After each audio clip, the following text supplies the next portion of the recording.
Tartarus.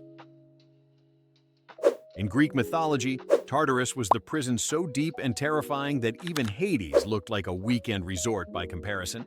While the average dead person just wandered the underworld, the real nightmares, like the Titans, got dumped into Tartarus. Imagine the deepest pit you can think of, then multiply it by infinity. Hesiod said it was as far below Hades as Earth is from the heavens.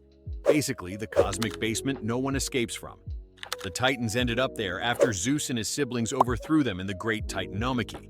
Locked away, guarded, and surrounded by walls of bronze, they sat in eternal punishment while the Olympians ran the world.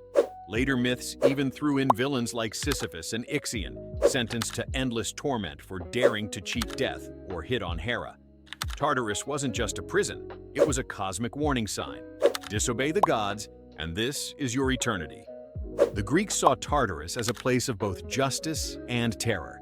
It kept the worst enemies locked away while reminding mortals and gods alike that even immortals could face punishment. In short, if Olympus was the penthouse, Tartarus was the dungeon you never wanted to see. Niflheim. In Norse mythology, there were many afterlife layers, but Niflheim was the absolute bottom of the barrel. If you thought Hell's icy shadow realm was depressing, Niflheim was worse, a pit reserved for the most dishonorable dead. Murderers, oath-breakers, and cowards all ended up here, stuck in eternal misery. Think of it as Valhalla's evil twin, but with zero mead and way more suffering. Guarded by Hel, Loki's daughter, Niflheim was the no-return pit. It was sometimes described as the coldest, darkest corner of existence, where even the frost giants wouldn't want to hang out. The dragon Nidhugger gnawed on corpses down there, making sure the dishonored stayed chewed up for eternity. If hell was already bleak, Niflheim was like getting stuck in the basement of bleakness. For the Vikings, this prison wasn't about fire and brimstone. It was about shame. Dying in battle earned you glory in Valhalla, but ducking out of your duties meant eternal disgrace in Niflheim.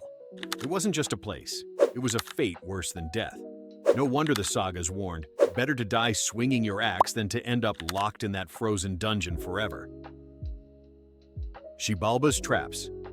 The Mayan underworld, Xibalba, was already terrifying, ruled by death gods with names like Pussmaster and Bonestaff.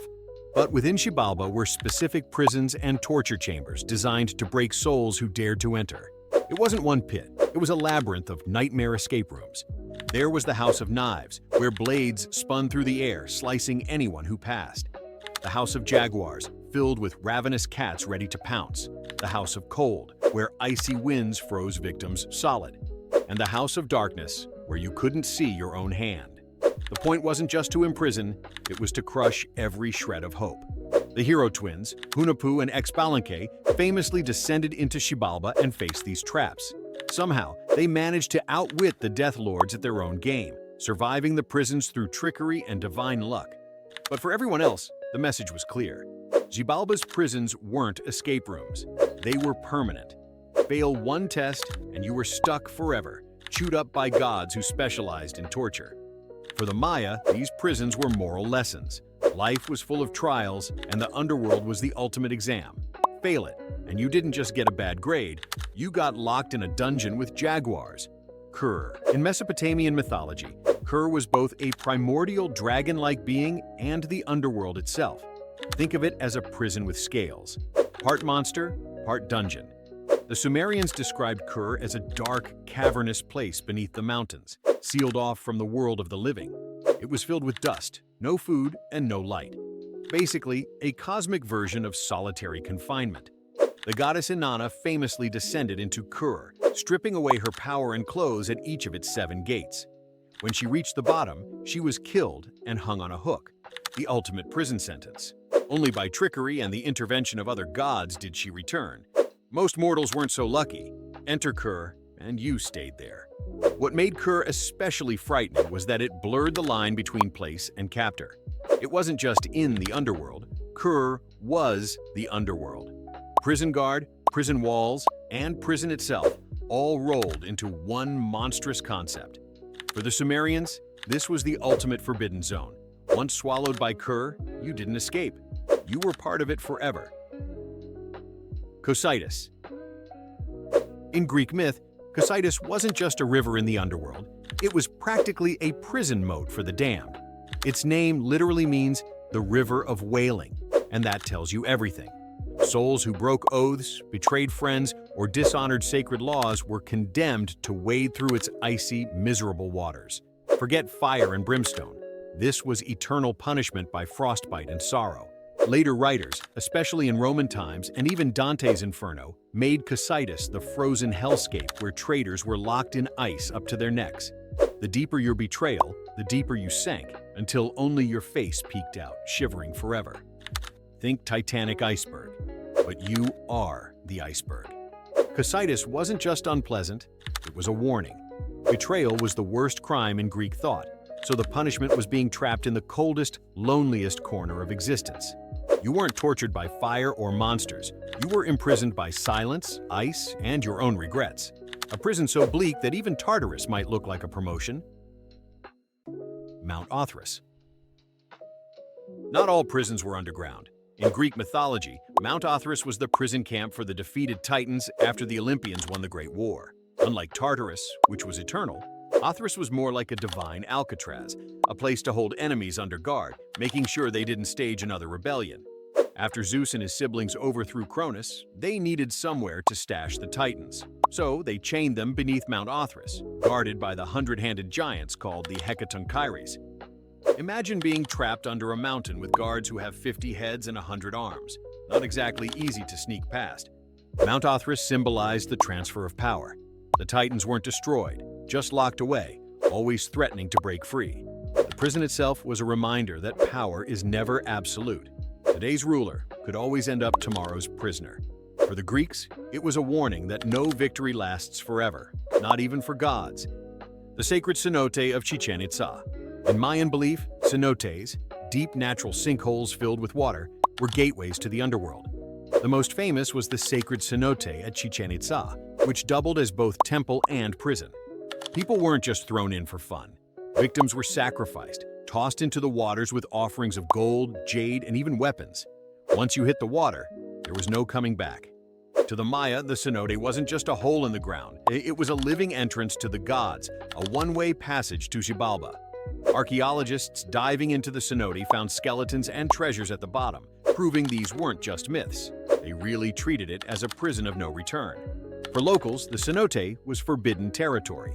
You could pray beside it, throw offerings in, but you never went down yourself unless you wanted to meet the death gods early. Imagine a natural pool that's both holy and horrifying, with the added bonus of being a watery dungeon. Sacred, yes. Safe? Absolutely not. The prison of the Djinn. In Middle Eastern folklore, spirits called Djinn weren't just the make-a-wish kind you see in movies. Many were chaotic, rebellious beings that had to be locked away. King Solomon, with his legendary ring, supposedly imprisoned entire armies of Djinn in brass vessels sealed with magic. Those jars were then hidden in deserts or cast into the sea, like ancient supernatural Tupperware. The curse of the Djinn prison was simple. If you opened one of those jars, you didn't get 3 wishes. You got an angry, imprisoned spirit eager to punish whoever freed it. Some stories say sailors who stumbled upon these vessels were immediately cursed, while others claimed the Djinn tricked them into ruin. The prisons were as much about keeping humans safe as keeping Djinn contained. In myth, these sealed vessels became cautionary tales. Curiosity could literally unleash chaos. The forbidden part wasn't just about entering the prison, it was about never opening it. The jar was safer closed, even if it whispered promises of power. Fenrir's chains. One of the most famous mythical prisons isn't a place, but a chain. In Norse mythology, Fenrir, the giant wolf son of Loki, was destined to bring destruction at Ragnarok. The gods, terrified of his power, tried chaining him up. First with regular iron chains, which he snapped like spaghetti, then with thicker chains, which he broke just as easily. Finally, the dwarves crafted Gleipnir, a magical ribbon made from impossible things. The sound of a cat's footsteps, the roots of a mountain, the beard of a woman, and more. Don't ask how they collected them. When the gods tricked Fenrir into testing Gleipnir, it held tight. Furious, he realized he'd been trapped and bit off Tyr's hand as revenge. From then on, Fenrir remained bound, straining against the ribbon, waiting for the day it would snap. His prison wasn't underground or locked behind gates. It was magical rope, holding back the end of the world. Fenrir's chains were the ultimate forbidden prison. Everyone knew they wouldn't last forever. The gods only delayed fate. When Ragnarok came, Fenrir would break free, devour Odin, and fulfill the prophecy. In Norse myth, even the strongest prisons are temporary.